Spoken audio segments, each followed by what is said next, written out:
Risk लेकर कोशिश करके असफल हो जाना अच्छा है, पूरी जिंदगी उस काम को ना शुरू करने के पछतावे से। पछतावा चोरी करने वाले को उतना पछतावा नहीं होता, झूठ बोलने वाले को उतना पछतावा नहीं होता जितना पछतावा उस इंसान को होता है जिसने न चोरी की, न झूठ बोला, न लड़ाई की, लेकिन फिर भी जाने अनजाने में उसने दुनिया का सबसे बुरा काम किया, खुद के साथ नाइंसाफी। अरे एक ही जिंदगी मिली थी जीने के लिए, कुछ करने के लिए। ईश्वर ने तुमको कुछ खास और अलग देकर भेजा था, लेकिन तुमने अपनी इस खासियत के साथ क्या किया? इसका गला घोंट दिया। दूसरों की बातों में आकर, दूसरों के तानों से डर कर या अपने आलस्य और डर की वजह से कभी शुरुआत ही नहीं की। अपने हुनर, अपनी खासियत को जिंदगी भर दबा कर रखा और अंत में तुम्हारे हाथ आया सिर्फ पछतावा। दोस्तों, जब कोई इंसान मरता है उसे उन कामों का पछतावा नहीं होता जो उसने कर दिए, बल्कि मरते हुए इंसान को उन कामों का पछतावा होता है जो वो नहीं कर पाया। अरे क्या हुआ अगर तुम कोशिश करने के बाद सफल नहीं होते? कम से कम तुम्हारे मन में ये संतुष्टि तो रहती कि तुमने अपनी तरफ से पूरी कोशिश की,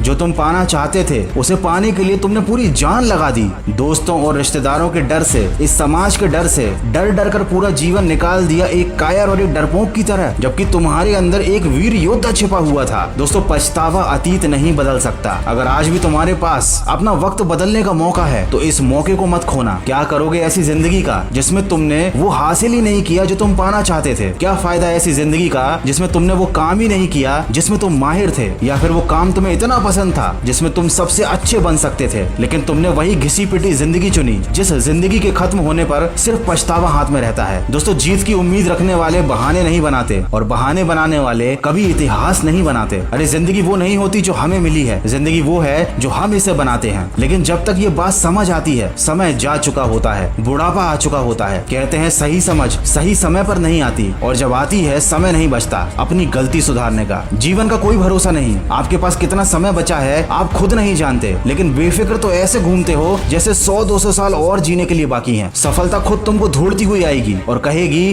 कि आपसे मिलकर तुम्हें धन्य हो गई। ऐसा नहीं होने वाला, आप भी जानते हो। फिर क्यों अपने आप को पछतावे की ओर धकेल रहे हो? कुछ शुरुआत करो, बड़ी नहीं तो छोटी ही सही, पर कोशिश करो अपने हालात बदलने की, अपने सपने पूरे करने की, क्योंकि ऐसे ही मर गए तो कोई पूछने नहीं आने वाला। दोस्तों, एक घर में रहने वाले हर शख्स को अलग अलग नॉलेज की जरूरत होती है। किसी को पेरेंटिंग टिप तो किसी को फाइनेंशियल टिप चाहिए, किसी को फिटनेस की नॉलेज तो किसी को मोटिवेशन की जरूरत होती है, और ये सब आपको